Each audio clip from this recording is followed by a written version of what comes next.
The words didn't just land. They detonated. We were sitting at the table, my ex-husband across from me, his new wife perched close by, and my teenage son between us, leaning into her warmth like it was the only place he belonged.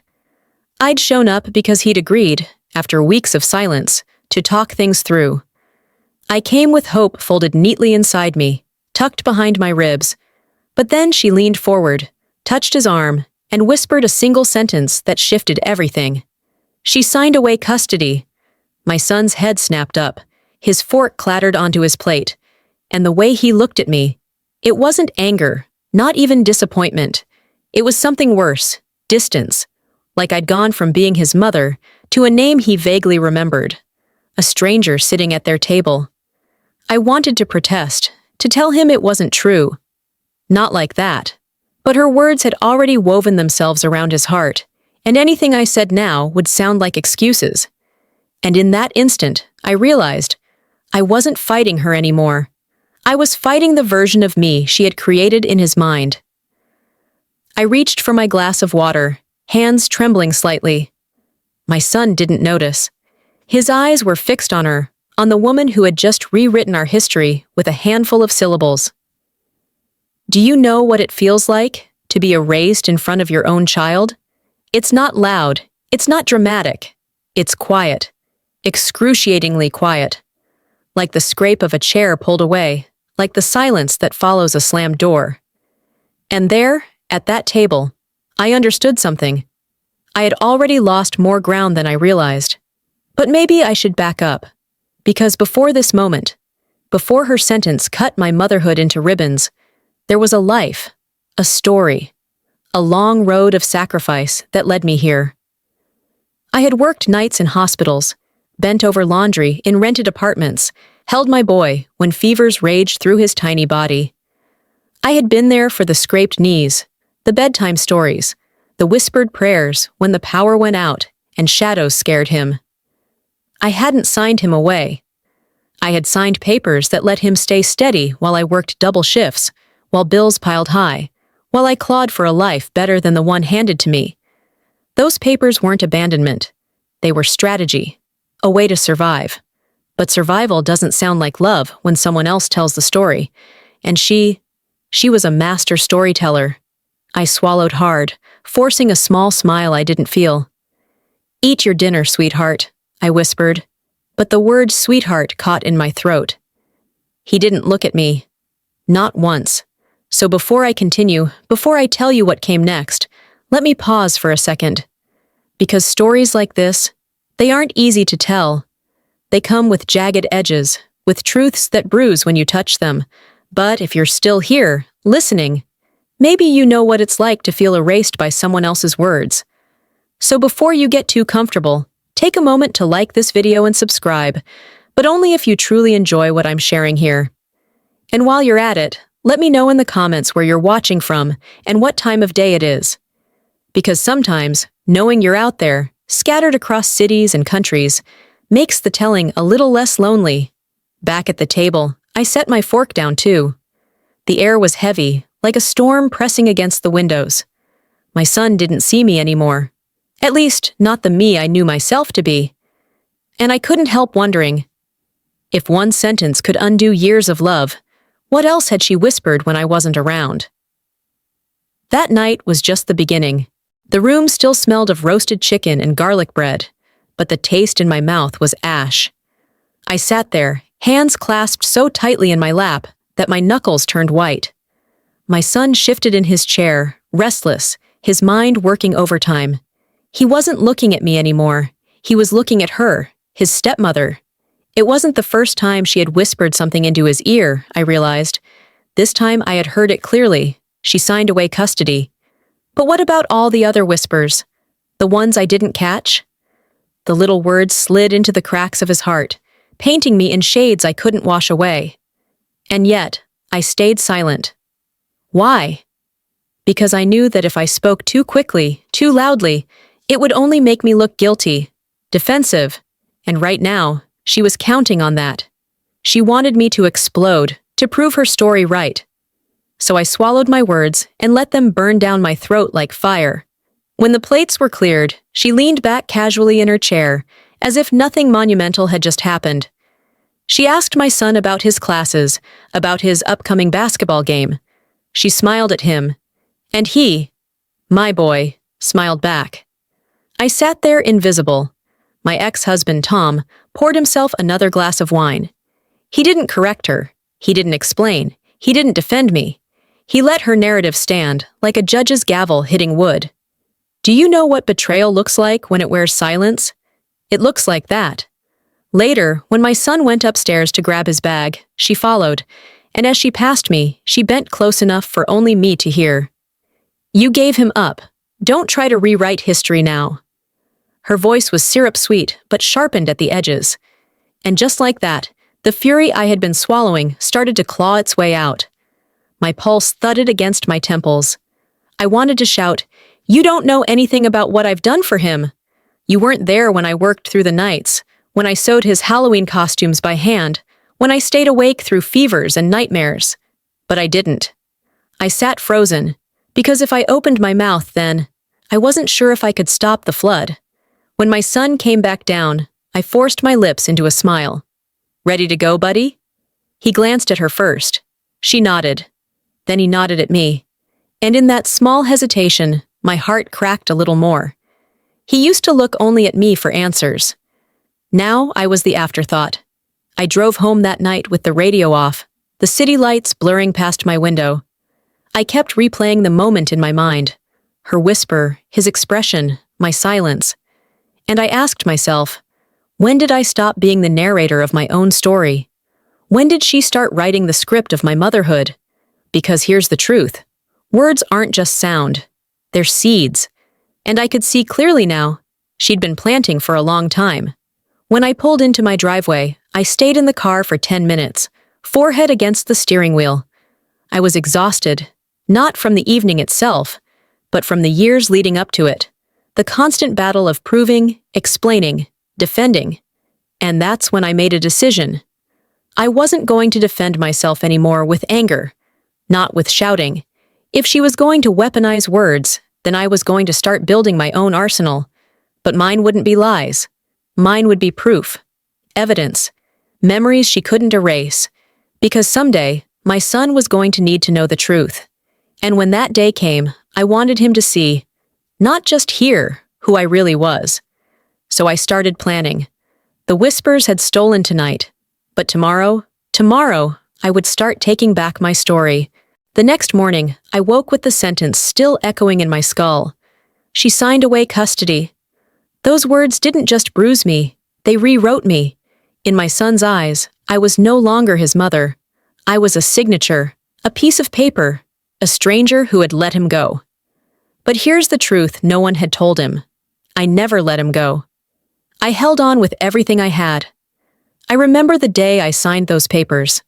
The fluorescent lights in the courthouse buzzed overhead, harsh and cold. My palms were sweaty against the pen. The judge's words blurred, but I caught the important ones. Temporary guardianship. Not termination. Not abandonment. Temporary. At that time, I was juggling 2 night shifts and a day job. I was barely sleeping, barely eating, just running on fumes. My boy needed stability. Meals at the same hour, a roof that wouldn't leak, a parent who could actually tuck him into bed instead of dragging herself through the door at 3 a.m. with aching bones and swollen feet. So I did the unthinkable. I let his father hold the paperwork. It wasn't surrender. It was survival. But tell me, how do you explain survival to a child who only hears the word signed away?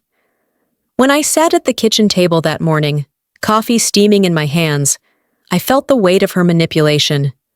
She wasn't just lying.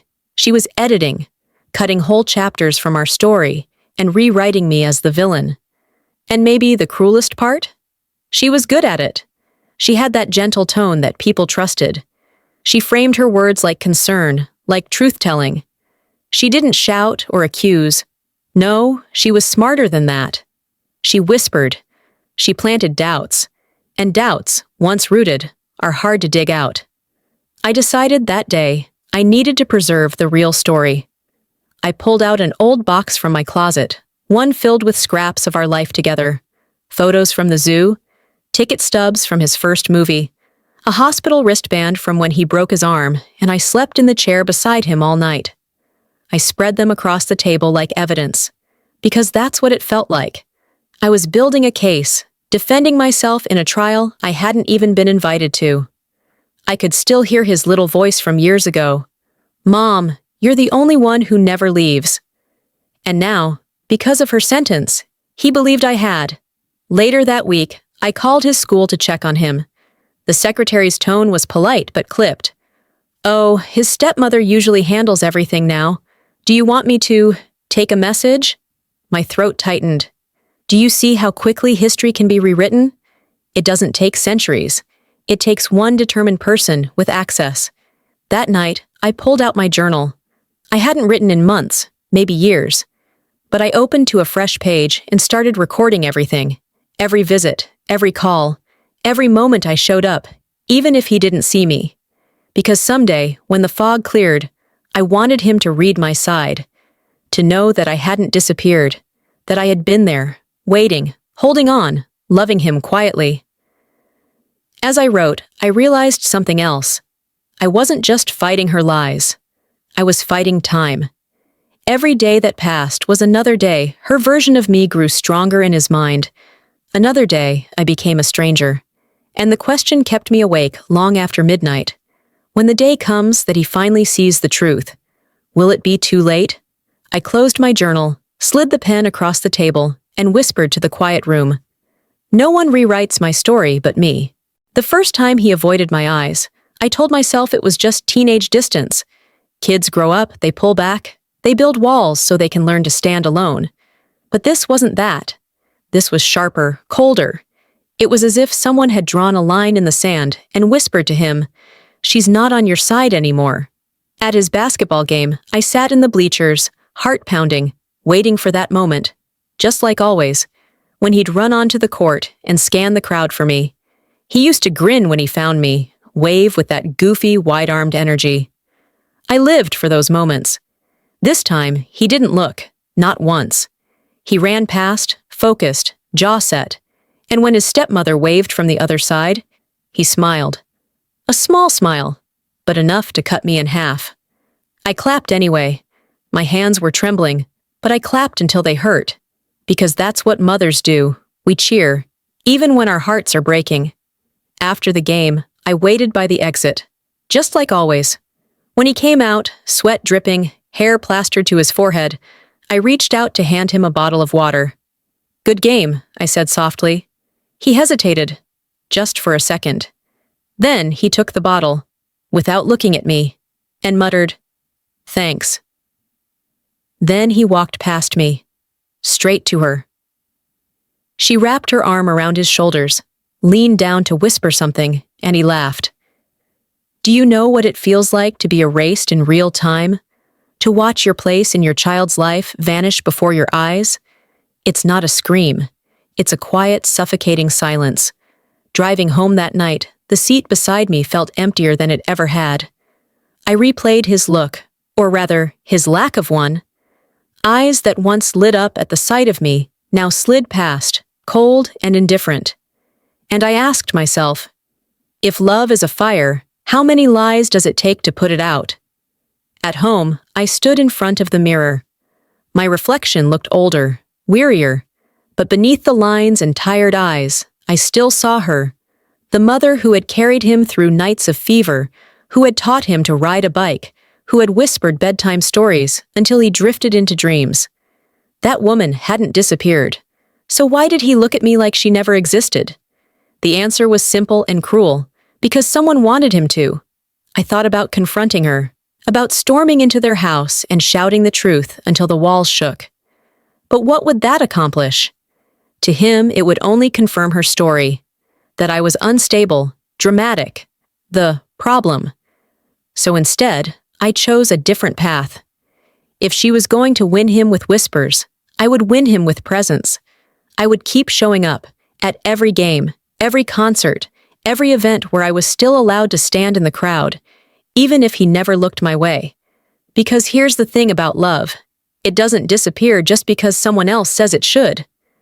And one day, when the whispers fade, when the truth claws its way through the lies, I want him to look back and realize I never stopped looking at him, even when he couldn't look at me. It started with a simple text. Proud of you today, call me when you can. I watched the screen glow in my dark bedroom, waiting for the 3 dots, waiting for something, anything, but nothing came. The next day, I tried again. Thinking of you, hope school went well. Delivered, not read. By the end of the week, the blue bubble might as well have been a tombstone. I told myself he was busy. Teenagers live in their own worlds, right? They forget. They mean to reply later. But in my chest, I already knew. This wasn't forgetting. This was erasure. One night, I called. It rang once. Then silence. A minute later, my phone buzzed. Your call has been blocked. The message was so casual, so cold, it didn't even look human. Just code on a screen. But it was final. I sat on the edge of my bed, staring at my hands. These were the hands that had braided his hair into tiny crooked braids when he begged to look like the soccer players on TV. The hands that clapped until raw when he got his first Student of the Week ribbon.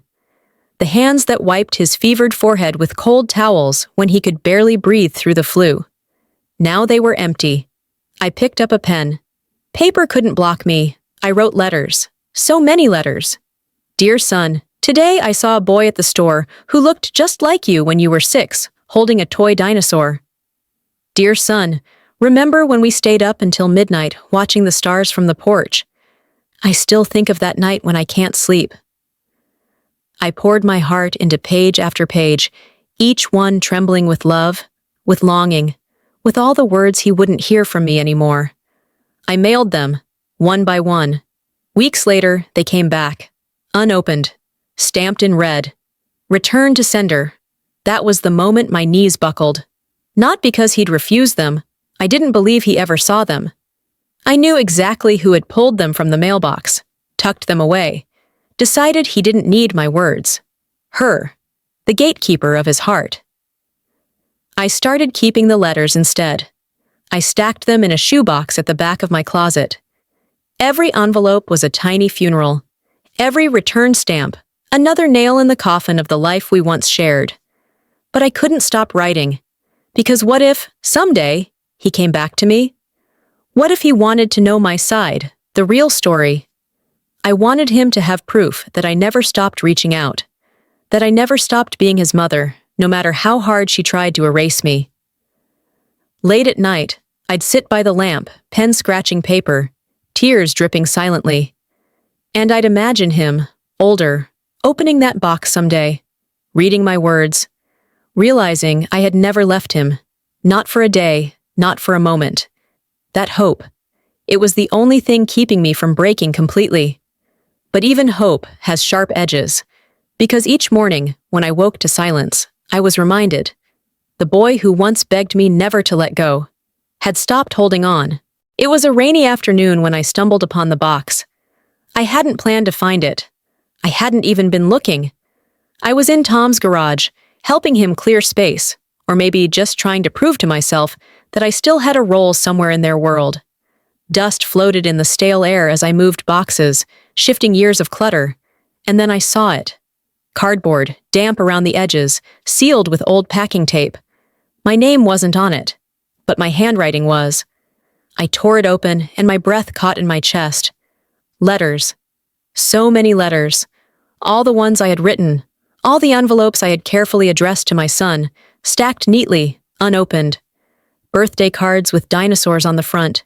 Notes with doodles of stars and hearts. Photographs with dates scribbled on the back. Not a single one had reached him. The ink had bled on some, the corners curling from moisture. They looked wounded, like they had been crying silently in the dark. I picked one up, a birthday card with a train on the cover. I remembered buying it, picking it out because he loved trains when he was little. Inside, in my messy scrawl, I had written, "You'll always be my favorite adventure." My hands trembled. That's when it hit me. She hadn't just blocked my texts. She hadn't just whispered lies into his ears. She had intercepted my love. She had made sure he never even knew it existed. I sank to the floor, surrounded by damp cardboard and broken years. My knees pressed against the cold concrete, but I didn't care.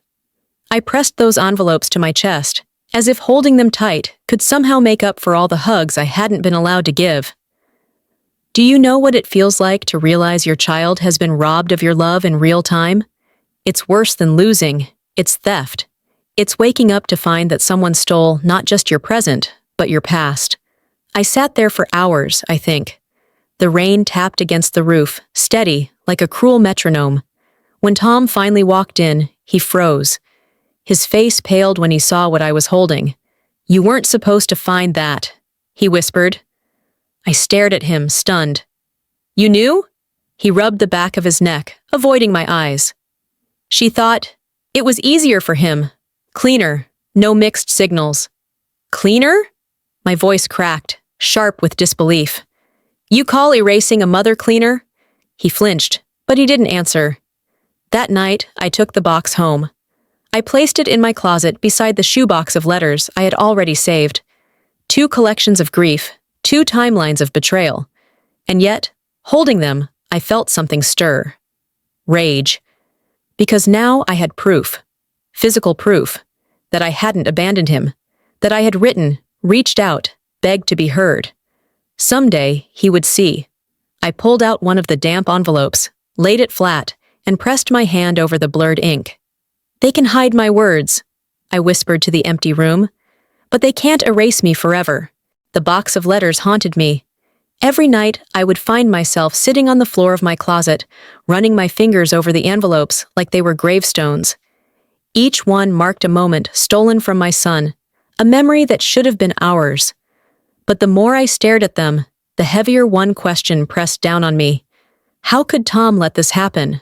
One Saturday morning, I asked him. We were standing in his driveway, the air heavy with the smell of cut grass. My hands were full of anger, but my voice came out trembling. "Why didn't you stop her, Tom? Why didn't you give him my letters?" He looked tired, older than the man I used to know. His eyes dropped to the ground. "She thought it was better for him," he muttered. I laughed, bitter and sharp. "Better? To grow up thinking his mother walked away?" He winced. I didn't know how to fight her. You know how she gets. If I pushed back, the house would have been hell. I wanted peace. Peace. That word cut me deeper than any lie. "Peace for who, Tom?" I asked, my voice rising despite myself. "For him? For me? Or just for you?" He didn't answer. His silence was the answer. It hit me then. The boy I once loved, the man I once trusted, he hadn't changed. He was still the same conflict-avoidant kid who would fold under pressure, who would let someone else steer his life just to avoid a fight. And now, it wasn't just his life at stake. It was our son's. He finally looked at me then, guilt flickering across his face. "I didn't mean to hurt you, or him." My hands shook. "But you did. Every unopened letter, every blocked call, you let it happen. You stood by and let her erase me." He swallowed hard, but he didn't argue. He couldn't. I drove away that day with the windows down, the wind rushing in like it could scrub the bitterness from my skin. But it didn't. Instead, it carried me back to memories of the early years. Nights when Tom and I would sit together, exhausted but proud, watching our son sleep. We promised then that no matter what happened between us, we'd always put him first. That promise was dust now. Back home, I opened my journal and wrote down every word of our conversation, his confession, his cowardice, his silence. Because someday, my son would need to know not just what she had done, but what his father had allowed. Later that night, as I lay in bed staring at the ceiling, I whispered to myself, "They didn't just steal my letters. They stole his right to the truth." And in that moment, I made a vow. If no one else would fight for the truth, then I would. Even if it meant standing alone. I woke the next morning with a fire in my chest. For weeks, maybe months, I had been moving like a ghost. Hurt, reactive, waiting for scraps of connection. But ghosts can't fight lies. Mothers can. So I pulled out every drawer, every old shoebox, every folder crammed into the back of my closet. And slowly, I began to build a different kind of box. Not of letters returned, but of proof. There were the photos, time-stamped on the backs. Me at the school play, clapping in the second row. Him on stage, dressed as a scarecrow, his little painted cheeks glowing with pride. There was the hospital wristband from the night of his asthma attack, his small hand curled around mine as I stayed awake in the stiff chair by his bed. There were receipts from the grocery store where I bought his favorite cereal every week, the soccer cleats he begged for and wore until the soles gave out, the birthday cakes with his name spelled out in uneven icing. I even found school sign-in sheets where my signature sat neatly beside parent, guardian, mother. Proof that I was there, maybe not always in the loudest way, but always. I spread them across my kitchen table. Pages, photographs, bits of paper that might seem meaningless to anyone else, but together told the truth. I hadn't abandoned him. I hadn't signed him away. I gathered them into a plain black folder, his name on the front. Not in fancy lettering, not dramatic, just simple, steady, undeniable. Because that was what my love had always been. Steady. As I closed the folder, I thought about her whispers. How carefully she must have chosen her words. How easily one sentence could outweigh years of sacrifice. And I realized, whispers are powerful only until truth speaks louder. I imagined handing him this folder one day, watching his eyes move across each page, each photo. Watching the weight of lies crumble under evidence that couldn't be denied. It wouldn't erase the years stolen from us, but maybe, just maybe, it could build a bridge back. That night, I sat at my desk and wrote a letter. Not one to be returned, not one to be hidden, but one I would keep safe until the time was right. Son, you may hear things about me that make you doubt. You may wonder if I gave up. This is my truth. I never stopped loving you, never stopped showing up, never stopped fighting for you. Here is the proof. One day, when you are ready, I'll put it in your hands. I slipped the letter into the folder. For the first time in months, I slept without tears. Because I had turned my pain into something solid, something real. And deep down, I knew. The lies might echo in his ears for now, but the truth was waiting. And truth doesn't expire. The invitation came casually, like it was nothing. She thought it would be nice, Tom said over the phone, his voice hesitant. To have dinner together. You know, start fresh. Fresh.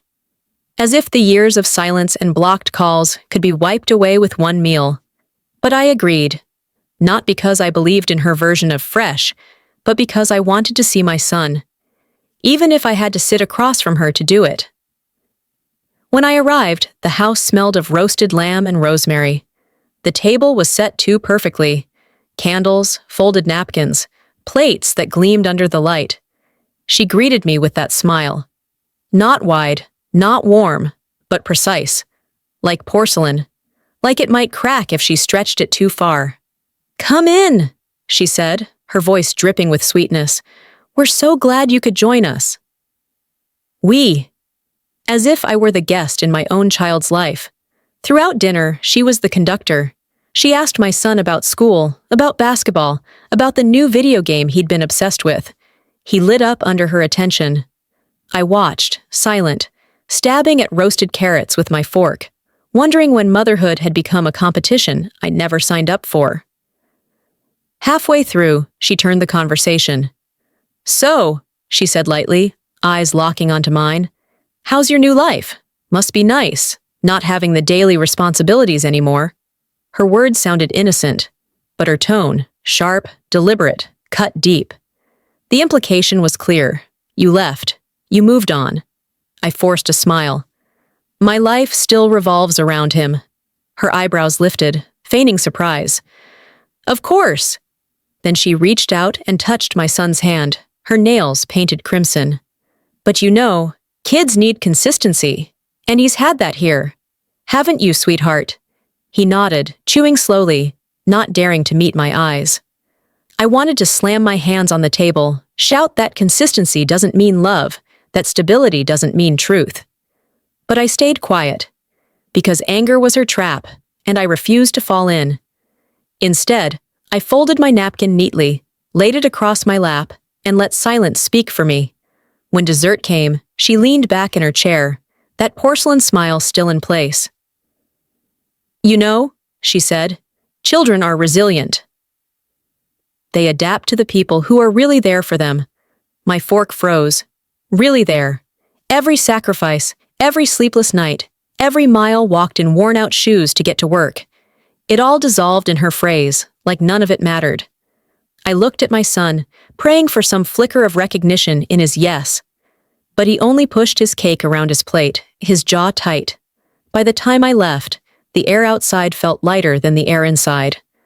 I walked to my car, her words still echoing in my head. She wasn't just telling him I had signed him away. She was building a new narrative brick by brick, one where she was the savior and I was the stranger, and he was starting to believe it. As I drove home, headlights cutting through the night, I whispered to myself, if she can weaponize a smile, then I'll weaponize the truth. Because I wasn't done fighting, not by a long shot. The night it happened, I thought I was prepared. I'd already endured the whispers, the blocked calls, the erased letters. But nothing prepares you for the moment your own child looks you in the eye and tells you who you are not. It was supposed to be a simple dinner at my place. Just me, him, and a chance to reconnect. I'd cooked his favorite, spaghetti with too much garlic bread, the way he liked it when he was little. The table was set with mismatched plates, nothing fancy, just familiar. Safe. When he walked in, taller than I remembered, voice deeper, I felt the years rush back in one breath. For a second, I thought maybe, just maybe, the boy who once ran into my arms was still there. But then she came too, his stepmother. Of course she did. She sat at the end of the table, smile polite, eyes calculating. She didn't touch the food, just watched. Every time I asked him about school, about friends, about the things he loved, he gave one-syllable answers. Fine. Yeah. Whatever. And then, halfway through, she leaned toward him. Her voice was soft, but every word was a blade. Remember what I told you? She signed you away. The fork slipped from his hand. The clang against the plate echoed like a gunshot. He turned to me, and in the smallest, most devastating voice, he whispered, "You feel like a stranger." My heart broke in silence. I wanted to scream, to grab his shoulders and shout the truth, to tell him I had never abandoned him, not for a day, not for a breath. But the words stuck in my throat, choked by the weight of his gaze. Because in that moment, it didn't matter what I said. He believed her. He believed the story she had spun, carefully, deliberately, until it had wrapped around him like a second skin. I looked at him, the boy I had carried, the boy I had sung to sleep, the boy who once told me I was his whole world, and he looked back at me like I was no one. The rest of dinner blurred. The spaghetti tasted like nothing. The garlic bread turned to dust in my mouth. She chatted casually about the weather, about sports, about school schedules, as if she hadn't just detonated a bomb in the middle of my kitchen. When they left, I stood at the door, my hand pressed against the frame. He didn't hug me. He didn't even look back. And I thought, is this how it ends? Not with shouting, not with tears, but with a quiet dismissal, a son deciding his mother is a stranger because someone whispered it into his ear often enough. I sank into the chair at the empty table. His untouched glass of soda still had ice melting inside it, dripping down the sides. I reached for it, wrapped my fingers around the condensation, and held on like it was him. But the truth was clear. He was slipping further away, and if I didn't act soon, I might lose him completely. I whispered into the silence of that room, to the ghosts of all the dinners we once shared. You are my son, and I will not let her steal you from me. But as the clock ticked past midnight, one question lingered like smoke in the air. What if he never believes me? After that dinner, the silence in my house became unbearable. Every corner seemed to echo with the words he'd said to me. You feel like a stranger. So I did what mothers do when they don't know how else to fight. I prepared. I went into the small room down the hall, the one that used to be his. It had sat untouched for months, maybe years, except for the occasional dusting. But that day, I threw open the curtains and let the light pour in. The bed was still made with faded superhero sheets, too childish now, of course, so I stripped them off and replaced them with clean navy linens, neat and crisp. On the desk, I set a lamp for late-night studying, and I folded his old hoodie over the chair back, the one he used to live in, sleeves frayed from chewing on the cuffs. It was too small for him now, but I couldn't bring myself to pack it away. As I worked, tears blurred my vision. Not loud sobs, just quiet streams that slipped down without asking. Because this wasn't about furniture or fresh sheets. This was about hope. I wanted him to know, one day, if he ever walked back through my door, that there was a place ready for him, that he had always had a home with me, even if he couldn't see it now. That night, I sat on the edge of the freshly made bed, running my hand across the blanket. I imagined him sprawled out here, shoes kicked off carelessly, headphones blasting some song I didn't understand. I imagined knocking gently on the door, asking if he wanted dinner, hearing him grumble, but still coming down anyway. For a moment, it almost felt real. I whispered into the empty room, "I'll be here, always." And maybe that's the cruelest part of being a parent. You keep the porch light on, even when the road to your house has been blocked by someone else's lies. Days turned into weeks. I showed up at his games, at his recitals, at every public event where my presence wasn't barred. He never looked at me, not once, but I kept clapping, kept smiling, kept being visible, because if she was going to erase me with whispers, I would counter her with consistency. Love that doesn't waver, love that waits. One evening, after another long day of pretending not to ache, I walked past his room again. The lamp cast a soft glow over the desk. The hoodie hung there, a quiet reminder of a boy who once leaned into me for comfort, who once begged me never to let go. I stood in the doorway, heart heavy, and thought, if he walked in right now, would he even recognize this place as his? Or would it feel like another stranger's room, just like I had become in his eyes? I pulled the door closed gently and whispered to the dark hallway, "No matter what she says, this room will wait for you, just like I will." It was a Thursday evening when my phone buzzed. I almost didn't answer. Calls from that house always carried weight, like a hook tugging at my chest.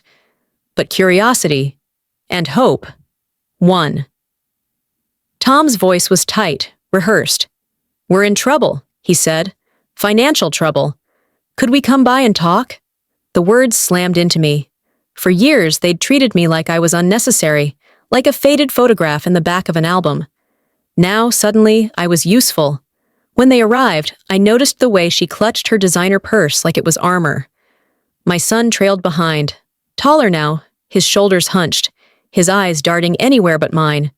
We sat around my table, the same one where he once told me I was a stranger. This time, she didn't waste words.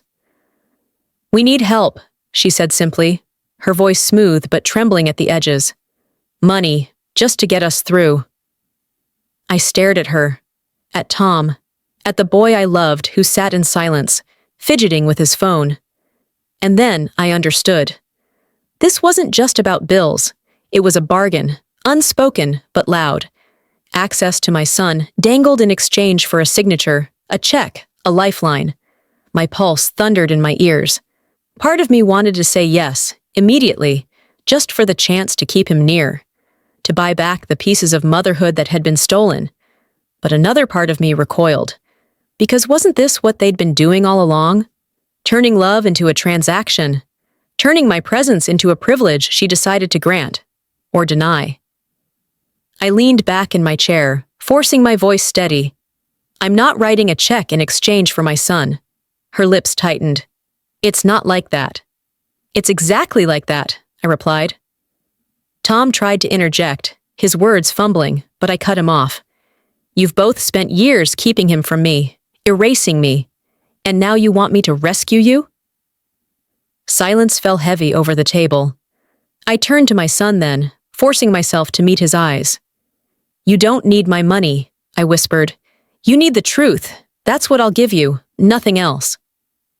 His gaze flickered, just for a moment. A crack in the armor. Then it was gone, replaced by the blank mask he wore around me now. They left not long after. The front door clicked shut, and the house sank into silence again. I sank into my chair, tears burning hot in my eyes. Not because I'd refused them, but because I finally realized something. If love had to be purchased, it wasn't love at all. And I would not, could not, let them reduce my motherhood to a transaction. That night, I went into his room, the one I kept ready, and sat on the bed.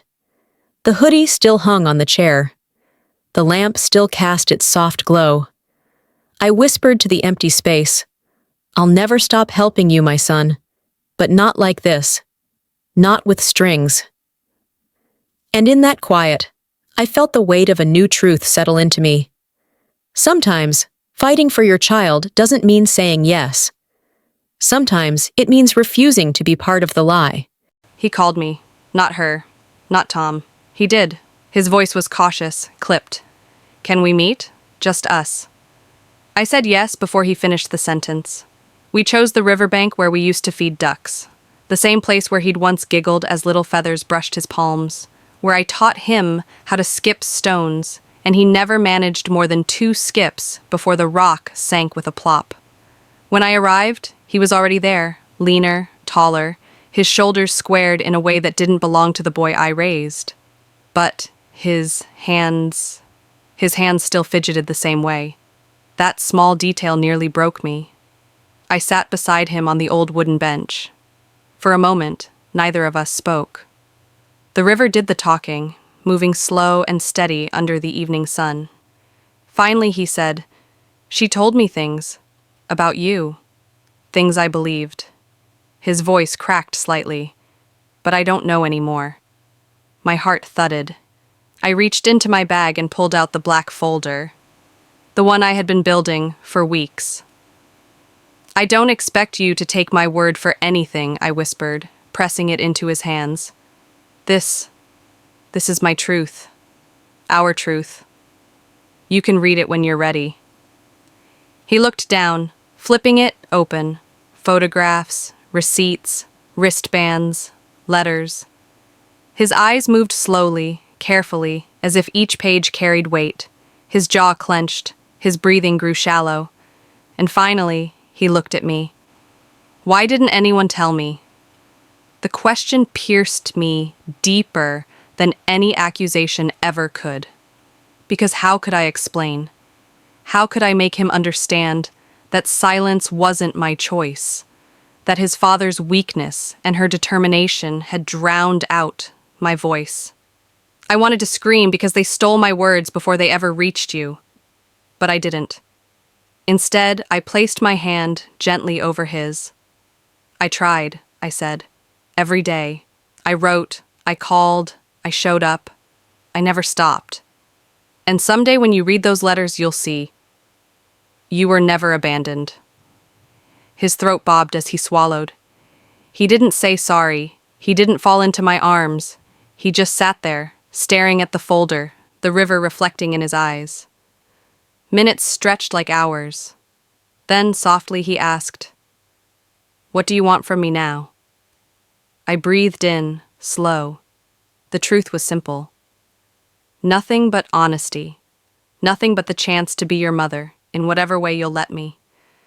He nodded slowly, still not meeting my gaze. I need time. Time. It was both a gift and a sentence. When the sun dipped low and shadows stretched long across the water, he finally stood. He hugged the folder to his chest, like a shield. I'll read it, he said quietly. Then he turned and walked away, his figure shrinking against the horizon. I stayed behind on that bench, my body trembling. It wasn't reconciliation. It wasn't victory. But it was something I hadn't had in years. A crack in the wall. And sometimes, that's all you need to keep hoping. The next time I saw him was at his school's awards night. I sat in the second row, my palms sweating, clutching the program like it was a lifeline. He was being honored for his grades, his leadership. Qualities I had always known were in him. When his name was called, he walked onto the stage in a pressed shirt, taller than ever, his head held high. Pride swelled in my chest, so fierce it almost hurt. For a moment, I forgot the years of distance. He was my boy again. But when the applause faded, reality returned. I watched him walk off stage, watched where his eyes went. Straight to them. His father. Her. The woman who had whispered me into a stranger. After the ceremony, the crowd spilled into the hallway. Parents hugging children, laughter bouncing off the walls. I stood back, waiting, hoping. And then he came. He walked toward me, slow, deliberate, my breath caught. "Congratulations," I whispered when he stopped in front of me. He didn't answer right away. His eyes searched mine, conflicted, stormy. Then, almost imperceptibly, he slipped a folded note into my hand. Before I could react, he turned and walked back to them, sliding easily into their orbit, their arms encircling him like a claim. I stood frozen, the hallway buzzing around me, clutching that note like it was oxygen. When I finally opened it, my vision blurred. "I need time. Don't give up." 7 words.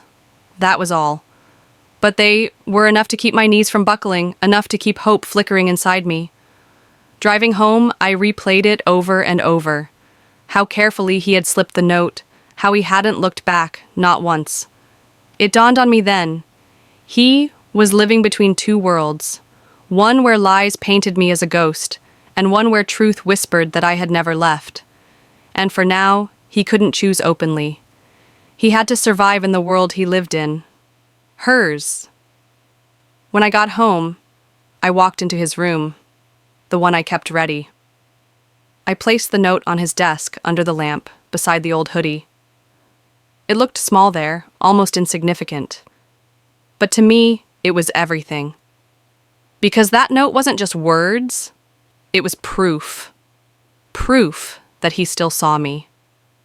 Proof that somewhere beneath the layers of whispers and lies, my son was still fighting to reach me. I sat on the edge of his bed, tears slipping silently down my cheeks. And I realized something. This battle wasn't about winning him back today. It wasn't about proving her wrong in one grand gesture. It was about holding on, quietly, steadily, until he was ready to walk across the divide himself. And though my heart ached with the weight of waiting, I whispered into the quiet room, "I'll wait as long as it takes, because you are worth every second." The house is quiet now, too quiet. The kind of quiet that settles into the walls and lingers like a reminder of what isn't here. I move through the room slowly, my footsteps soft against the floorboards. In his room, the lamp still glows faintly on the desk, casting light over the folded note I placed there weeks ago. I need time. Don't give up. Those words have become my anchor. I hold them close when the nights feel unbearable, when the lies feel heavier than the truth I carry. I've stopped waiting for dramatic reunions, for grand moments where he rushes back into my arms, declaring that he finally understands. Real life doesn't work like that. Real life is quieter, slower, crueler sometimes. So I love him from afar. I keep showing up. At his games, his events, his milestones. Sometimes he acknowledges me with the briefest glance, sometimes not at all. But I'm there, steady, visible. A shadow that refuses to fade, no matter how hard she tries to erase me. There are nights when doubt creeps in, whispering, what if he never comes back? What if her story wins forever? And then I remember the note. Don't give up. That wasn't her voice. That wasn't Tom's silence. That was his. My boy. Asking me, in his own way, to hold on. So I do. I've learned that being a mother isn't just about the hugs and the bedtime stories and the laughter echoing down the hall. Sometimes it's about patience. about leaving the porch light on even when you don't know if he'll ever walk back down the driveway. Sometimes it's about loving fiercely in the absence of being loved back. If you've stayed with me until the end, maybe your heart has felt something too. Maybe you know what it's like to love someone across a distance, to refuse to let whispers or lies erase what's real. Leave a comment, hit like, and subscribe if you'd like to continue sharing these stories with me. Your presence here, listening, means more than you know. One day, he may walk through my door again. He may sit at this table, drink from the glass I've kept ready, and realize I never left. Until then, I will be here, waiting, loving him quietly, loving him from afar.